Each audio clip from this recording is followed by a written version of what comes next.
Oi pessoal, como é que vocês estão? Espero que vocês estejam bem, em casa, se cuidando. Tenham um bom dia, boa tarde, né, ou boa noite. Espero que vocês estejam assistindo as videoaulas. Espero sinceramente que vocês estejam conseguindo assimilar o conteúdo. Se não tiverem alguma dúvida, se vocês entenderem alguma coisinha, vocês me mandam vídeos, ou me mandam, não precisa ser um vídeo não, pode ser um áudio. Vocês me mandam uma mensagem, um e-mail. Pode ser para aquelas formas que eu deixo lá ao final da aula, nos cards, né? Pode ser aquele e-mail que tem lá na plataforma do colégio, que vocês podem enviar, e aí Luciano ele me encaminha, eu respondo para vocês. Veja da melhor forma que possível, mas não me deixem de ver essas dúvidas não, por favor. Também não deixem de fazer as atividades, os exercícios, que é a forma com que vocês podem ver se estão entendendo certinho o assunto. Se vocês tiverem dúvidas também do exercício, vocês podem me mandar as dúvidas, eu vou responder, não se preocupe, tenho certeza que eu vou responder as dúvidas de vocês todinhas, sem preocupação. Vocês vão ver lá que nos exercícios tem questões que são mais fáceis, questões mais médias na dificuldade, e tem algumas questões que são um pouquinho mais complicadas, que exigem um pouquinho de raciocínio sobre o assunto, sobre o entendimento do assunto, por aqui desses níveis todos, para vocês poderem ter o máximo de entendimento do conteúdo, certo? Vocês conseguirem compreender melhor, assim, para ver os níveis e ver até onde vocês estão conseguindo assimilar o conteúdo, certo? O que vocês não souberem, manda para minha dúvida, certo? Se vocês viram lá no gabarito, vocês erraram uma questão, mas vocês entenderam, a verdade é essa questão mesmo, é que eu me atrapalhei, ou entendi errado, mas se você pegaram uma questão e observaram, eu tenho certeza que estava certo, porque no gabarito está essa outra letra, você me manda, professor, eu achei que era essa a resposta, por isso. Aí eu explico a vocês, você errou por isso. Ou então, tá certo, faz sentido o que você está dizendo, talvez tenham duas alternativas corretas nessa questão. Mas aí a gente vai conversando, né, dessa forma à distância, para a gente poder não ficar nenhuma dúvida, se conseguir entender tudinho. Então o que a gente está vendo até agora? Nas últimas aulas a gente viu o quê? A gente viu a estrutura do aparelho reprodutor masculino, né, e a gente viu a estrutura do aparelho reprodutor feminino. Então a gente viu lá as funções de cada um dos órgãos, né? Lá o que eles produzem, como é que eles funcionam, como é que eles deixam de funcionar. Vimos lá os casos que eu expliquei, né? Da andropausa, da menopausa. Expliquei lá onde é que se formam os gametas, o masculino e o feminino, onde é que se forma o gameta, onde se formam os hormônios sexuais, né? A testosterona lá no masculino, a progesterona, o estrógeno lá no feminino. Ou seja, eu fui mostrando um pouquinho dessa, e cada uma das estruturas eu fui explicando, né? Então lá no masculino expliquei lá a função do testículo, expliquei a função do saco escrotal, né? Expliquei lá para que serve o epidídimo, mostrei lá o canal deferente, falei lá da vesícula seminal, da próstata, da uretra, do pênis, como é que acontece o processo de ereção do pênis, expliquei o que era o sêmen, né? O esperma, a combinação lá do espermatozoide, do líquido seminal, do líquido prostático. Eu expliquei tudo certinho, todas as estruturas, o que tem, para que serve, como deve ser, como não deve ser, como deve funcionar, como não deve funcionar, para que cada coisinha serve. E expliquei da mesma forma o feminino, né? Falei lá dos ovários, das fímbrias, falei lá da trompa de Falópio, ou da que a gente chama também, hoje em dia chama de tubo uterina, né? Expliquei como acontece a liberação do óvulo, qual é o caminho que ele percorre, expliquei o útero, expliquei a função lá do endométrio, do miômetro, expliquei lá o colo do útero, a vagina, a estrutura externa, né? O duodeno, né? A estrutura externa do aparelho reprodutor feminino, expliquei lá o clítoris, os grandes lábios, os pequenos lábios, onde está o ímen, mostrei lá que a saída do sistema urinário no aparelho reprodutor feminino é diferente do masculino, né? Ou seja, a uretra no aparelho reprodutor feminino ela não é compartilhado pelo aparelho reprodutor feminino, né? O que acontece no aparelho reprodutor masculino, então a gente tem a uretra, né? Essa estrutura, o órgão, pode chamar de órgão também, que é compartilhado por esses dois sistemas, né? Então no aparelho feminino não, a uretra tem a saída lá para liberar a urina, e o aparelho reprodutor feminino tem lá a vagina, que é outra saída, ou seja, são cavidades diferentes, né? Que é diferente do masculino. A cavidade do masculino é compartilhada, né? A uretra é compartilhada pelo aparelho reprodutor e pelo aparelho urinário, né? Ou seja, por onde sai a urina é por onde sai o esperma. No feminino não, a uretra só é do aparelho urinário, ela não faz parte do aparelho reprodutor feminino, certo? Então temos aí algumas estruturas que são muito importantes. Vocês viram as funções delas, espero que vocês tenham entendido. São muitos nomezinhos, mas depois que vocês pegarem a lógica, vocês vão ver que é bem simplesinho, certo? Não tem muita dificuldade não, mas se vocês estiverem com dificuldade ou sem entender, me avisem que eu reexplico, tiro suas dúvidas, certo? Não tenho acanhamento com isso. Na aula de hoje a gente vai estudar três coisas, né? O ciclo menstrual, né? Ou seja, o que corresponde ao ciclo menstrual, e vamos estudar como é que ocorre o processo de fecundação, certo? E como é que ocorre o processo de formação do embrião.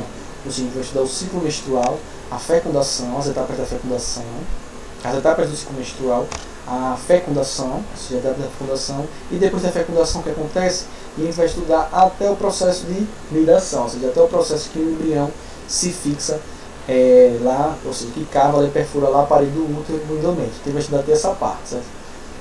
Na próxima aula a gente vai estudar a formação daquilo que a gente chama dos anexos embrionários, aquilo que dá sustentação ao desenvolvimento do embrião, até formar o feto, e vou explicar também o processo de formação daquilo que a gente chama de gêmeos, certo?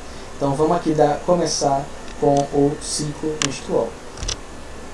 Então vamos lá falar do ciclo menstrual. Então aqui a gente tem um esqueminha do ciclo menstrual. Vamos lá aprender como é que a gente conta e qual é a duração do ciclo menstrual. O ciclo menstrual, a gente começa a contar ele a partir do primeiro dia que acontece a menstruação. Vamos supor que a pessoa menstrua hoje. Então, quando o primeiro dia que a menstruação vem, né, ela ocorre, a gente diz que ali é o dia 1 da menstruação, certo? Então, o primeiro dia do ciclo menstrual. Cuidado que tem gente que conta o ciclo menstrual, conta quando o dia que a menstruação vai embora. Não, aí está errado, certo? O ciclo menstrual, ele se inicia no primeiro dia da menstruação. Então, se a menstruação veio hoje, você começa a contar o ciclo menstrual. Ou seja, o ciclo menstrual iniciou dia 1, certo? Em média, é uma média, o ciclo menstrual das pessoas, ele dura, em média, 28 dias, certo? Então, no primeiro dia da menstruação até a nova menstruação são 28 dias, certo? Então, daí é o ciclo menstrual, certo? Então, a gente começa a contar o ciclo menstrual, dia 1 é o primeiro dia que a menstruação vem. Ou seja, a menstruação ocorreu hoje é o dia 1 do ciclo menstrual, certo? E aí, a menstruação, ela vai durar, em média, pode durar até 7 dias, né? Tem gente, agora isso é uma média, né? Pode até uma semana. Tem gente que dura 3 dias, 4 dias, 5 dias, 6 dias, 7 dias. Na média, é até 7 dias. Se você está tendo o seu ciclo menstrual, a sua menstruação, ela está passando de 7 dias, 8, 9, 10 dias, então nesse caso aí, é bom a gente observar que pode estar acontecendo algum probleminha, né? Então é bom, nesse caso, se sua menstruação dura mais de 7 dias, então é importante falar com o papai e com a mamãe, para poder ir, ou se você é responsável, para poder dar uma olhada ir no ginecologista, para ele fazer um check-up, né? Dar uma olhada que pode ser sinal de alguma coisa desregulada no seu corpo. Então, em média, ela vai durar lá até 7 dias, certo? Pode durar menos, certo? Você vai variar de pessoa para pessoa, mas durar mais de uma semana é sinal que tem alguma coisa desregulada, né? Pode ser alguma coisa simples, pode ser alguma coisa mais complicadazinha, mas quem vai apontar isso aí é o ginecologista, então tem que ter essa atenção. Então a menstruação ela tem que durar até no máximo 7 dias desde o seu primeiro dia. Então a gente contou lá, primeiro dia da menstruação veio dia 1, aí você vai contando lá. Se tiver mais que esses dias, o ginecologista inclusive pode dizer, não, porque pode ter pessoas que têm a menstruação que dure mais tempo, né? Mas se passou de 7 dias, é bom ir no ginecologista para ele ver se tem alguma coisa de errado, se não tem, ou se é mesmo do seu corpo, do seu organismo, essa condição de você menstruar mais dias. Mas se passou desses dias, é bom sempre ir ao ginecologista, mas se está passando mais que isso, aí é importante ir explicar para ele e dar uma olhadazinha nesse caso, certo? Beleza? Então passou lá, esses 7 dias passou a menstruação. Aí vai ter lá dia 8, 9, 10, 11, tudo normal. Aí vamos chegar aqui naquele período que a gente chama, tem a lista ali, período fértil. Antes de explicar esse período fértil, eu vou explicar aqui o que acontece. Então, contando do primeiro dia que você menstruou, então que começou o seu ciclo, dia 1, quando você chegar no dia 14, não é 14 dias depois não, é no dia 14, menstruou hoje, então é dia 1, mas você vai 1, 2, 3, 4, 5, 6, 7, 8, 9, 10, 11, 12, 13, 14. Continua no dia 14, não é 14 dias depois do que você menstruou, é no dia 14, certo? Então começou lá, menstruou dia 1, no dia 14 o que vai acontecer? Vai acontecer o processo de ovulação. O que é o processo de ovulação? Quando o ovário ele libera lá nas fímbrias e na tuba uterina o óvulo, certo? Então a ovulação é esse processo aí, a liberação do óvulo pelo ovário. Então aí aconteceu ovulação, certo? Então no dia 14 do ciclo menstrual é o dia que acontece a ovulação, ou seja, a liberação do óvulo pelo ovário, certo? Aí a gente diz que a pessoa, nesse caso aí, quando o óvulo é liberado pelo ovário, a pessoa, nesse caso, ela pode engravidar. Ou seja, se ela tiver alguma relação sexual sem nenhum tipo de método contraceptivo, o espermatozoide ele pode fecundar o óvulo nesse período aí, certo? Aí você veja lá, que está marcado que o período fértil é do dia 12 ao dia 16, certo? Nesse esqueminha aí. Eu ainda diria para vocês que a ovulação ela pode ir do dia 11 ao dia 17. Por que isso? Professor, mas porque o dia fértil não é só o dia da ovulação? O que acontece? O espermatozoide dentro do corpo humano, ou seja, dentro do corpo da mulher, ele pode sobreviver até 72 horas, certo? Aí tem porque nesse caso aí tem 5 dias, né? Do 12 ao 16. Porque tem algumas divergências. Alguns cientistas dizem que o espermatozoide pode viver até 48 horas dentro do corpo da mulher. Outros dizem que são até 72 horas. Eu mesmo, de acordo com minhas leituras, né? Eu acredito mais nessa possibilidade e para ter maior segurança, né? Que são até 72 horas que ele pode sobreviver. Então o que acontece o quê? Se o espermatozoide pode sobreviver até 72 horas dentro do corpo da mulher, lá dentro do aparelho reprodutor feminino, se a pessoa ovulou no dia 14, isso significa dizer o quê? Que ela pode engravidar até 3 dias antes e até 3 dias depois da ovulação. Professor, como é isso? Se a pessoa teve relação sexual sem nenhum método contraceptivo, 72 horas antes da ovulação, e o espermatozoide ele consegue sobreviver essas 72 horas, o espermatozoide ele vai ficar lá, nadando lá pelas tubas uterinas, e aí quando tem a ovulação ele vai lá e acha o óvulo. Fecundação pode acontecer. Se a pessoa ovulou hoje, no dia 14, e ela teve relações sexuais até 3 dias depois da ovulação, relações sexuais sem nenhum método contraceptivo, o que acontece? O óvulo pode encontrar o espermatozoide pode encontrar o óvulo nesse período, né? Então, o período fértil, ou seja, que a pessoa pode engravidar, seria de quando? Até 3 dias antes da ovulação e até 3 dias depois da ovulação, certo?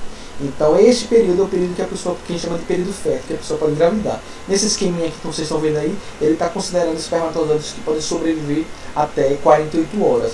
Então, ele está contando aí do dia 12, que é 2 dias antes, né, do dia 12 e 13, que é 2 dias antes da ovulação, e 15 e 16, que são 2 dias depois da ovulação. Eu diria mais, né? Para mim, são 3, eu acredito, não acredito como acredito a partir do conhecimento que eu tenho até hoje, que são até 72 horas, 3 dias. Então iria do dia 1, o período fértil iria do dia 11 ao dia 17, considerando um ciclo de vida do espermatozoide de 72 horas. Então 3 dias antes da ovulação e 3 dias depois da ovulação, certo? Então esse período é o período em que o espermatozoide pode encontrar o óvulo. Se for muito antes disso, ou seja, lá no dia 10, no dia 9, que a pessoa teve relações sexuais, o que vai acontecer? O espermatozoide vai morrer antes da chegada do período fértil, certo? Desculpe, antes da chegada da ovulação. Então, se for muito antes, né? Por exemplo, lá no dia 9, ele vai sobreviver até o dia, se considerando um ciclo de 12 horas, ele vai sobreviver até o dia 12. Então, quando chegar no dia 12, que é o último dia de vida dele, o óvulo ainda não foi liberado. Então, não tem como ele encontrar o óvulo, ele vai morrer antes disso, né? Se for lá no dia 18, 19, o óvulo já vai ter passado pelas tubas uterinas, caído no útero, e aí não acontece mais fecundação, certo? Então, o período fértil, se a pessoa tem relações sexuais sem nenhum método contraceptivo, durante o período fértil, muito provavelmente aquela pessoa vai engravidar, certo? Ou seja, aquelas pessoas que tiverem relações sexuais vão gerar uma concepção com certeza, ou seja, muito provavelmente vai acontecer fecundação, ou seja, lá dos milhões de espermatozoides vai encontrar o óvulo. Então esse período fértil é o período em que a pessoa não pode ter relações sexuais sem métodos contraceptivos, porque ela vai gerar uma gestação, a não ser que a pessoa lá, o casal, né, esteja querendo ter um filho. Aí o período mais indicado para ter relações sexuais, para poder gerar uma concepção, né, uma gravidez, é no período fértil, certo? Como no caso de vocês que são adolescentes, corram, né, nesse período fértil, porque no caso das pessoas que tenham já iniciado sua vida sexual, não estou dizendo que é para fazer isso, certo, gente? Eu estou apenas orientando que é o período de maior risco de acontecer uma gravidez indesejada, é a pessoa ter relações sexuais nesse período aí, do período fértil, certo? Passado o período fértil,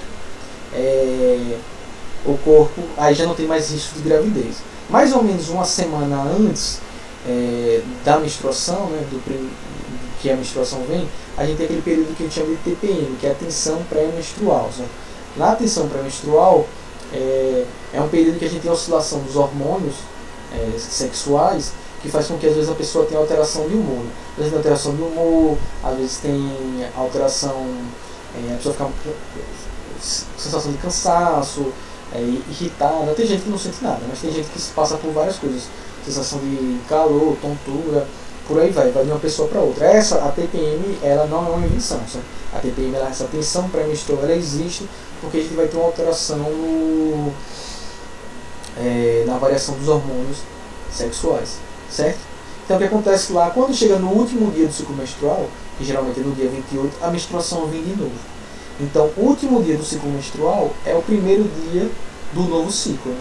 Então chegou lá, a pessoa chegou no dia 28, a pessoa menstruou, no dia 28 do ciclo, começa a contar de novo. Então o último dia de um ciclo é o primeiro do novo ciclo.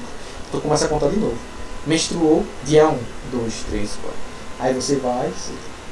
O ciclo de 28 dias é um ciclo. Como é que você sabe se o ciclo menstrual de vocês é regulado? É só vocês observarem se ele vem sempre na mesma quantidade de dias. Ou seja, se a cada 28 dias seu ciclo menstrual ele acontece. Certo? Tem pessoas que cada mês o ciclo oscila, 30 dias, 31, 28, 27, 26. Aí a gente diz que essa pessoa tem um ciclo menstrual não regulado, né? Mas as pessoas elas podem ter seus 28 dias certinho, ou seus 30 dias, toda vez sendo 30 dias. Se você tiver seu ciclo menstrual se fechar, ou seja, se reiniciar sempre no mesmo período de dias, então a gente pode dizer que seu ciclo ele é regulado, certo? Se ele cada mês ele vem, não é em dias, não é no dia, não é todo dia 25, não é isso. É o número de dias que ele dura, certo?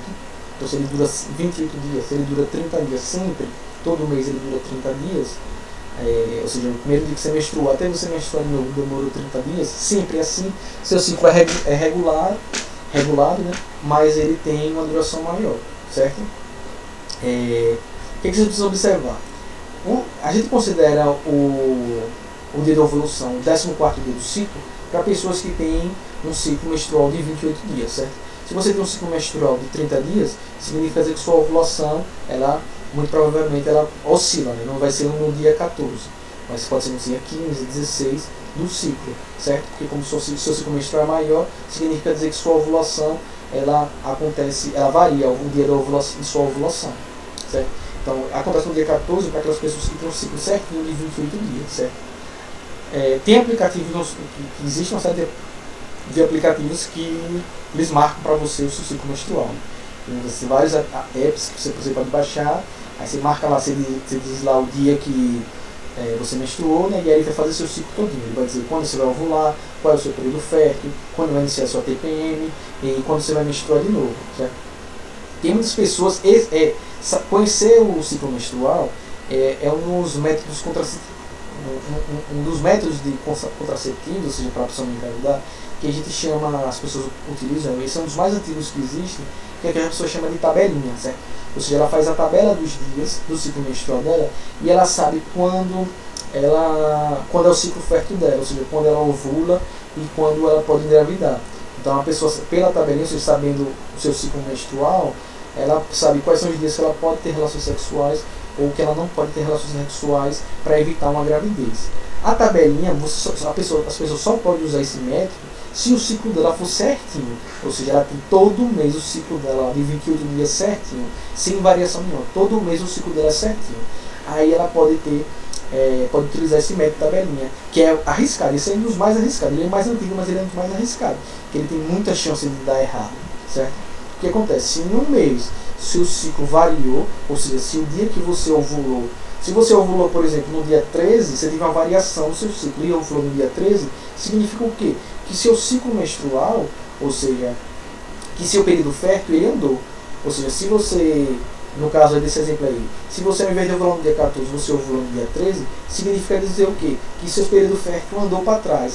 Então ele vai ficar do dia 11, 12, 13, 14 e 15, e não mais do 12 ao 16. Se você ovulou em vez do dia 14, ovulou no dia 15, seu ciclo menstrual ele andou para frente.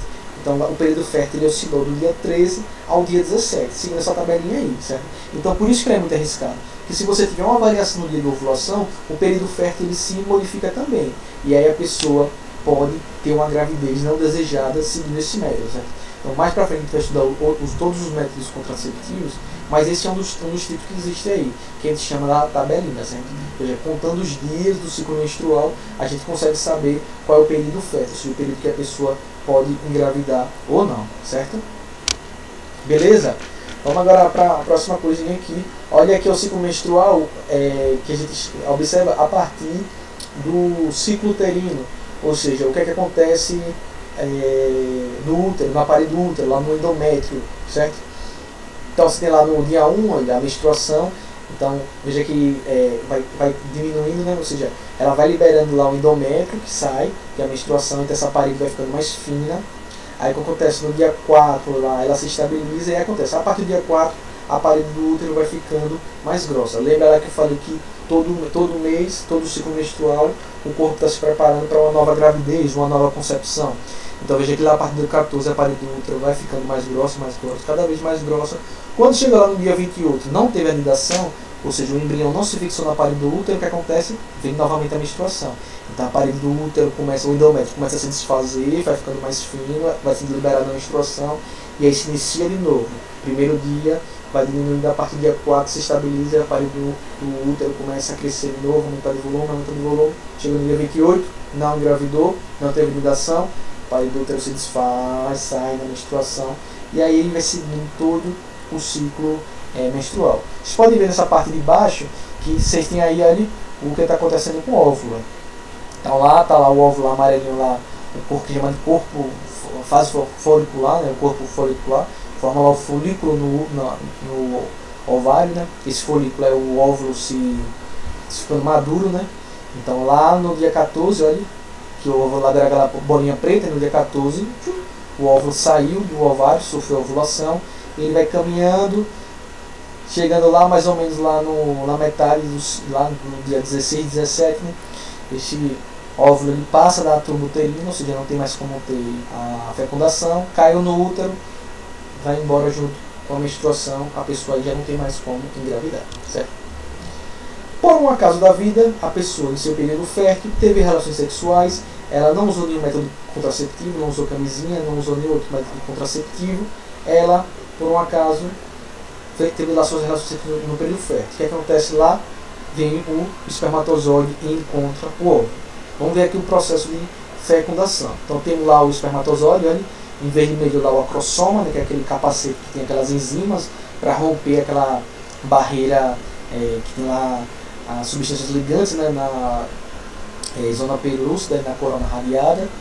Então tem lá a peça intermediária, olha o flagelo. Então acontece lá, o espermatozoide vem, ele perfura primeiro a corona radiada, que tem essa estrutura aí, e aí ele vai lá e se liga à zona pelúcida. Então ali vai ter a reação do acrossoma. Então ali ele vai liberar as enzimas presentes no acrossoma, essas enzimas vão se ligar à estrutura da zona pelúcida e vai começar a digerir essa zona pelúcida, e aí o espermatozoide ele prossegue o seu caminho até encontrar a membrana plasmática, que é esse amarelinho aí do óvulo. Então ele encontrou a membrana plasmática, o que vai acontecer? Vai ter a fusão da membrana plasmática do óvulo com o espermatozoide.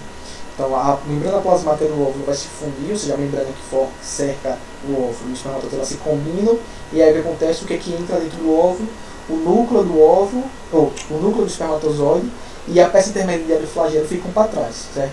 Então, por exemplo, as mitocôndrias, que são aquelas organelas que dão energia pro espermatozoide, para ele bater o flagelo, ela não entra na célula, ou seja, a gente herda as mitocôndrias, as células que produzem energia, a gente herda exclusivamente do óvulo do nosso mãe. Então o que acontece? O núcleo do espermatozoide entra lá, veja lá N, né? O núcleo com metade do número de cromossomos, ele vai lá e se combina com o núcleo do óvulo, e aí que forma a célula 2N, ou seja, com 46 cromossomos. Então vem ali 23 cromossomos do espermatozoide do nosso pai, 23 cromossomos no óvulo de nossa mãe se combina e forma uma célula 2N. Deixa eu assumir aqui. O que acontece? Sabe desse aqui, conteúdo dos gânulos corticais? O que acontece com esses gânulos corticais?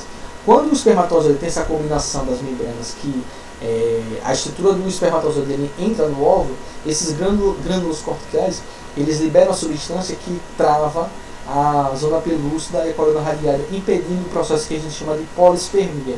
Ou seja, ele impede, quando o primeiro espermatozoide passa pela zona pelúcida e entra, se combina com a membrana plasmática do óvulo, ele não permite que outros espermatozoides façam isso. Então ela trava o sistema do óvulo e impede que o espermatozoide ele entre no óvulo, certo? Bem, então veio aqui, veja. Mande um tchauzinho pro pessoal. Dê tchau, pessoal. Mande tchau. Tchau. Deixa eu tirar ele aqui. Voltando, então ele evita a polispermia, certo?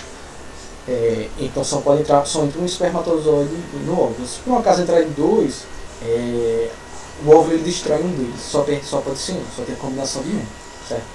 E quando entra mais de um, a gente chama de polispermia. Então o que aconteceu aí? Nesse momento em que os núcleos do espermatozoide e do óvulo se combinam, a gente vai formar uma célula que a gente chama de zigoto. Então tá lá, olha aqui, primeiro está lá o óvulo, veja lá que está o núcleo, em azul é o núcleo do óvulo, em vermelho, em azul é o núcleo do espermatozoide, e em vermelho o núcleo do óvulo. Quando eles se combinam, eles formam uma célula que a gente chama de zigoto, certo? Essa célula zigoto é a célula que vai dar origem a todas as células do nosso corpo. Ou seja, todas as células que formam o nosso corpo vão se originar a partir desse zigoto. Como é que ela vai fazer esse processo? O zigoto ele começa a sofrer um processo que a gente chama de clivagens. O que é o processo de clivagem? É um processo que a gente chama de divisão celular. Ou seja, um processo que a gente chama de mitose. O que é isso? É uma célula, ela vai se dividir para formar duas células iguais a ela, certo? Depois que ela sofre lá, então veja lá tem o zigoto, quando o zigoto se dividiu, ele formou duas células aqui em cima, certo? Tem duas células. E aí o zigoto ele vai sofrendo várias clivagens.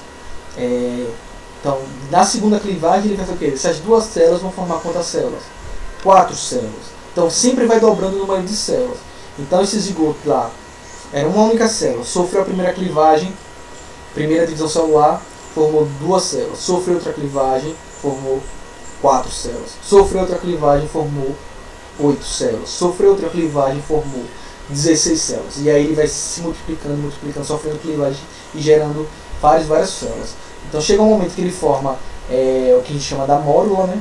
Que seria essa bola formada por muitas células, e depois forma o blastocisto, que é essa bola de células, mas que tem no interior uma cavidade que a gente chama de blastocélula cheia de líquido. Não precisa saber esses nomes não, certo? Porque eu quero que vocês saibam aí, que depois que o zigoto começa a sofrer várias clivagens, ele forma o que a gente chama do embrião, certo? Então o embrião ele vai se formar a partir das primeiras clivagens do zigoto. Aí a gente vai dizer que a gente tem a formação do embrião, certo? Então, como é que ele vai acontecendo aqui dentro do aparelho reprodutor feminino? Olha, então tá lá aqui aconteceu a fertilização, né, a fecundação, o espermatozoide fecunda o óvulo, então a fusão dos prosnúcleos, né, que são os núcleos do espermatozoide do óvulo, aí tá lá isso tudo nas tubas uterinas, olha lá, tá acontecendo nas tubas uterinas, certo? Então o zigoto se formou, aí o zigoto começou a sofrer clivagens, formou lá 2 células, depois 4 células, depois 8 células. Isso ele está vendo lá que ele está caminhando pela tuba uterina. Formou a mórula, né? Aquele aglomerado de células, formou o blastocisto, que é aquele aglomerado com uma cavidade interna. Não precisa lembrar do mórula e blastocisto, não vou cobrar esse nome de vocês não. Sabe que esse processo aí formou um embrião, certo? Aí o que acontece por último aqui, olha, veja que esse blastocisto, ou seja, esse embrião, ele cai no útero. Deixa eu sumir aqui, o que é que vai acontecer? Esse blastocisto, ou seja, esse embrião, ele vai se implantar na parede do útero, no endométrio. Este processo aí é de implantação do blastocisto, ou seja, do embrião no endométrio, que a gente chama de nidação. Então a fixação do embrião na parede do útero. Quando o embrião ele se fixa na parede do útero, no endométrio, ele envia um sinal para o corpo para uma glândula que fica no cérebro da gente, né, e a hipófise, e também envia sinais para o ovário para impedir que aconteça o processo de contração do miômetro, ou seja, para que o útero não se contraia. Então, ele se fixa ali, envia esse sinal, começa a ter uma série de produção de hormônios diferentes no corpo da mulher, e impede o processo das cólicas, né, a contração do útero. Porque ele faz isso para que o endométrio não se solte e a pessoa sofra o que a gente chama de um aborto natural, ou seja, que o embrião ele saia junto com esse endométrio. Então, nesse processo aí, a gente diz nesse momento que a pessoa está grávida, certo? O embrião se fixou no endométrio, a pessoa está grávida. Porque a ausência de menstruação é o primeiro sinal de gravidez. A pessoa teve relações sexuais sem nenhum método contraceptivo e ela não menstruou, passou uma semana, 15 dias depois do que deveria ser o fim do ciclo menstrual dela, ela não menstruou, é sinal de gravidez. Por que o sinal de gravidez? Porque quando acontece a anidação, a fixação do embrião na parede do útero, ele impede que a menstruação aconteça, ou seja, ele impede que aconteçam as cólicas menstruais, ele impede que a parede do útero se contraia, ele impede que o endométrio se solte. Então, o primeiro sinal da gravidez é isso, que quando acontece a anidação, ele impede que este processo aconteça, certo? Então, o primeiro sinal de gravidez é esse, é quando a pessoa ela não tem a menstruação, ou seja, a menstruação ela é impedida a partir do processo de anidação. Tem alguns casos de pessoas que continuam menstruando durante, mesmo depois que engravidam. Esses casos não são tão raros, mas também não são tão comuns. Às vezes, alguns casos que o embrião ele se prende lá na tuba uterina, né, que a gente chama de gravidez uterina. Nesse caso da gravidez uterina, ou na tuba uterina, não no útero, é uma gravidez mais perigosa, certo? Porque o embrião vai se formar, o bebê vai se formar fora do útero, vai se formar lá próximo à tuba uterina. Aí é bem perigoso, existe chance da pessoa sofrer um aborto, é uma gravidez de risco, certo? Deu para entender isso aí? Espero que sim, facinho. Aqui é o mesmo processo, só contando em dias, certo? Contando em dias, ó. Então tá lá, dia 0, né, o dia da fertilização. Aí no dia 1, que tá lá, day 1, né, day 1. Dia 1 vai subindo pela tuba, o zigoto, ele formou o zigoto no dia 1. Então no primeiro dia, depois da fecundação, tem a formação do zigoto. No dia 2 tem lá a primeira clivagem, né, a formação de 2 células. Entre o dia 3 e 4 a gente vai ter lá a passagem de 4 células para 8, né? No dia 4 a gente tem a formação da módula, ou seja, tem várias células. E mais ou menos, deixa eu sumir aqui de novo, lá entre o dia 8 e 9 é que acontece a anidação, né? Então mais ou menos 8 dias, 7 dias depois que aconteceu a fecundação, a gente vai ter a anidação, ou seja, o processo de implantação do embrião no útero. Aí marcou, a pessoa está grávida, certo? Espero que vocês tenham conseguido entender todas essas aulas. Se ficou alguma dúvida, me mande as dúvidas a partir dos meios que vocês já conhecem. Fique bem, se cuide. E na próxima aula a gente vai falar um pouco como é que vai ter a formação do feto, né? E como vão se formar os anexos que mantêm o feto vivo, o feto permite a formação do feto durante todo o processo de gravidez, certo? Até a próxima aula, um abraço e espero que a gente possa se ver o mais breve possível de forma segura.